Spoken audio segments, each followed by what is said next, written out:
Are you a literature lover?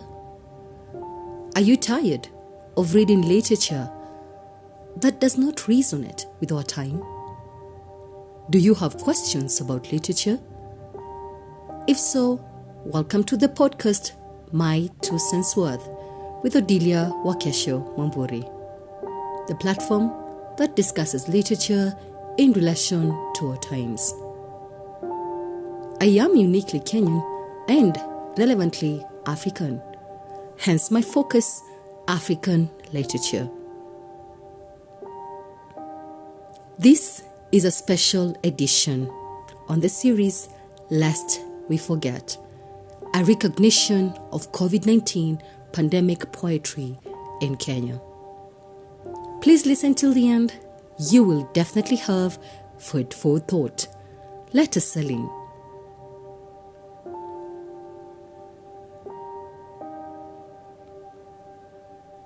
My dear literature lovers, it is my utmost honor to share with you this special edition.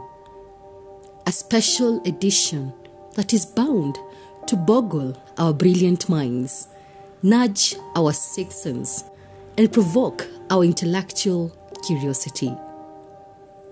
Let me not bore you with the prefatory pleasantries. Well, this special edition is a literary gem composed by my lecturer at the University of Nairobi, Dr. Miriam Marange-Musonye. You guessed it right. I'm over the moon right now. Let me breathe in and out to calm my emotions. Okay. Quoted. The world faced a potential pandemic known as the respiratory virus coronavirus disease 2019, named COVID-19. It affected world populations. Nations had to be forced to intervene and issue directions under executive orders to ensure the pandemic was contained. On 12th March 2020, Kenya confirmed its first case of COVID-19.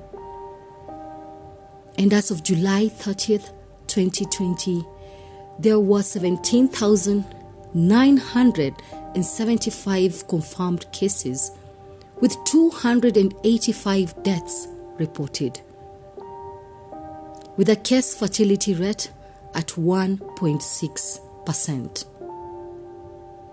End quote.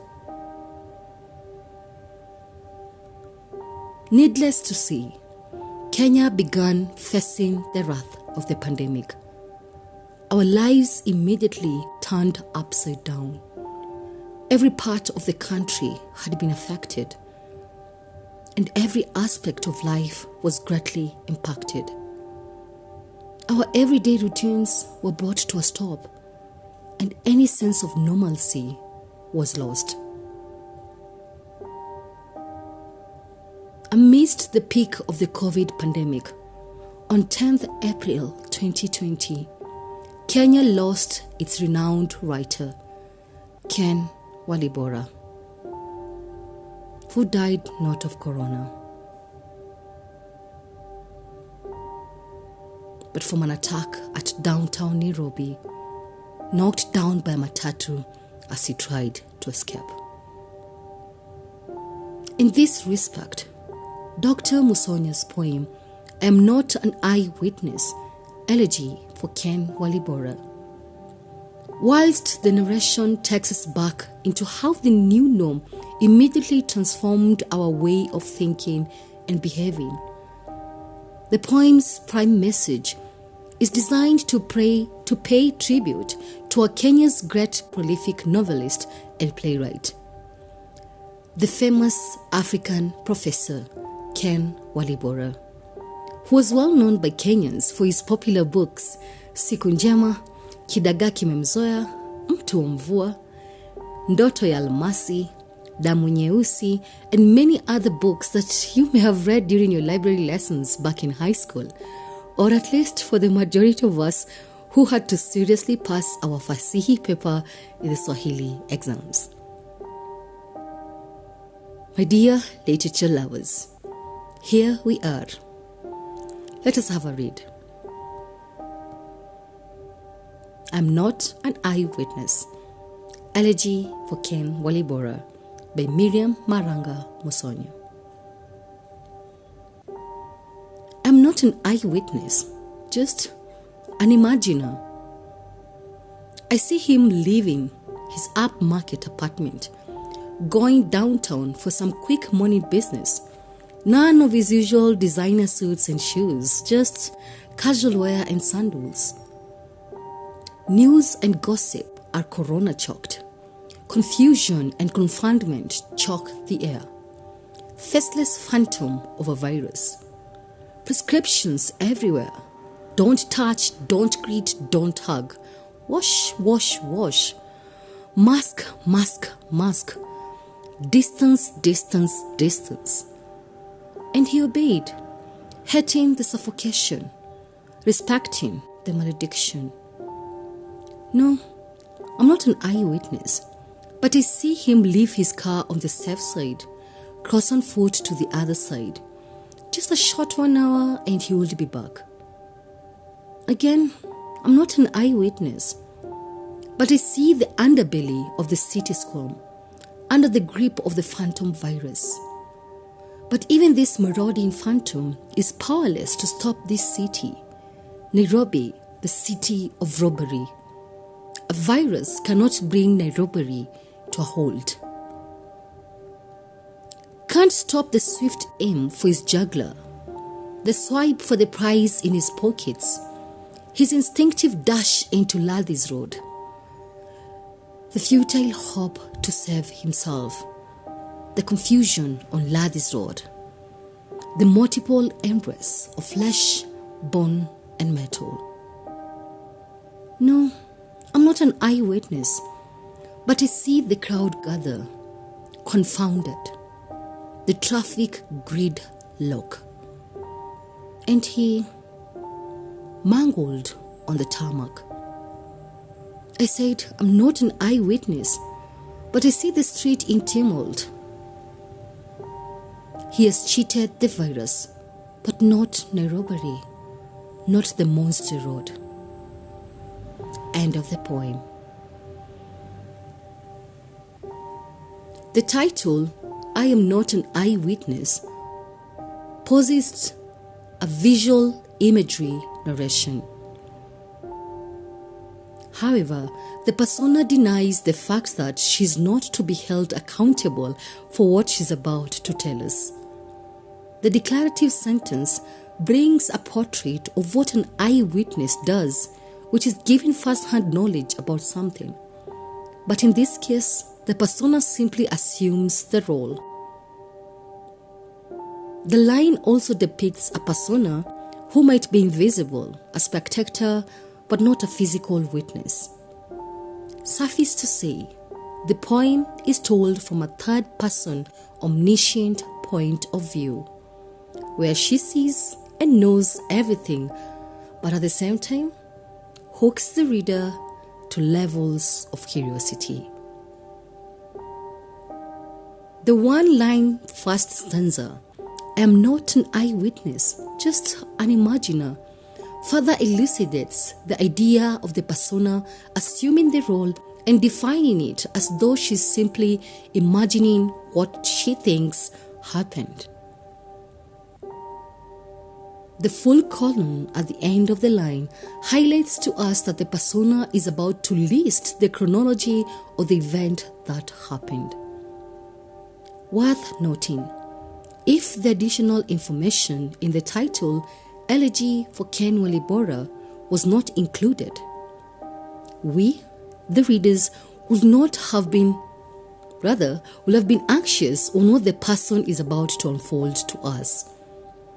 This is to say, the words Elegy for Ken Walibora informs or reawaken us to take a moment and recall the life and times of Ken Walibora, whilst acknowledging his massive impact in literature as an author. By the way, he was nicknamed as Kenya's King of Swahili Writing, as published by BBC News on 27th April 2020. In stanza 2, the poet gives us an exposition of the fatal day. On this day, Ken Walibora is described as an ordinary Kenyan, dressed casually in an ordinary morning, going for an errand in downtown Nairobi. An indication of how come this ordinary day was or supposed to be. None of his usual designer suits and shoes, just casual wear and sandals. The choice of the word just shows us that the errand will have been a quick run and back. Stanza 3 opens up with a dreadful tone, alerting us of the coronavirus disease that is vastly invading our country and encroaching our lifestyle. The stanza gives us context of how the COVID-19 news and gossip was a 24/7 norm.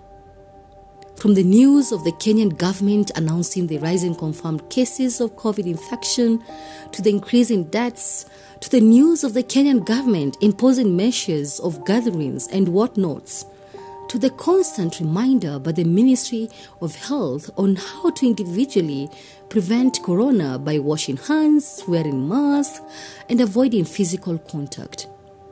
By the way, do you remember the COVID password advert? Not to forget the gossips of the virus, on the do's and the don'ts of corona.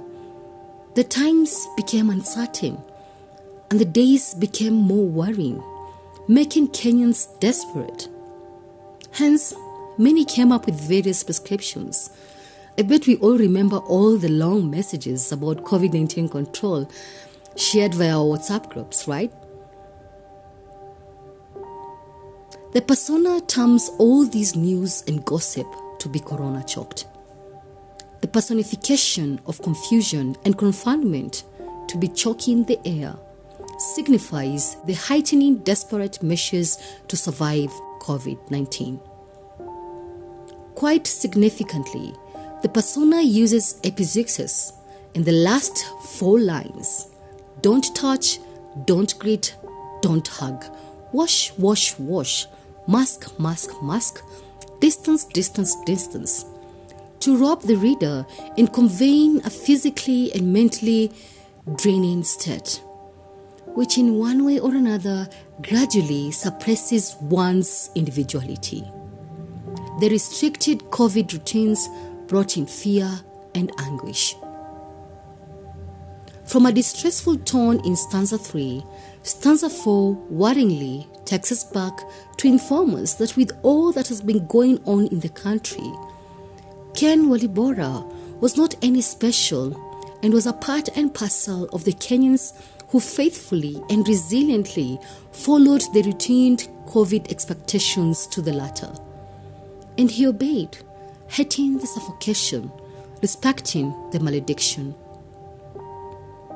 This stanza poses a build-up of tension and suspense to the reader in figuring out what might have exactly happened to Ken Walibora.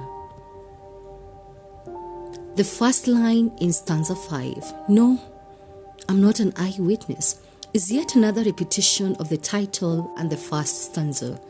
However, the introduction of "no" at the start of the line shows a deliberate emphasis by the persona not to be held liable as she dives into unwrapping the mystery. The mystery slowly unfolds. Ken Walibora safely parks his car and crosses the road, of course, knowing he will be back in an hour. The line, just a short 1 hour and he will be back. The line is primarily the persona's intuition, which ironically is supposed to affirm us of no danger. The persona immediately digresses from the account and provides us with a metaphorical inference of Nairobi city. We as Nairobians know the hustle and bustle of the city, right? How we all must survive and thrive where need be, right? How we become extra careful when in the downtown area, right?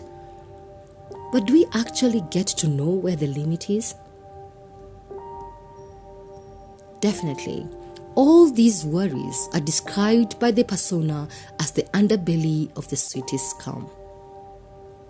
It is quite saddening knowing that amidst these unsettling corona times, there is still no break from our well-known problem of robbery in Nairobi.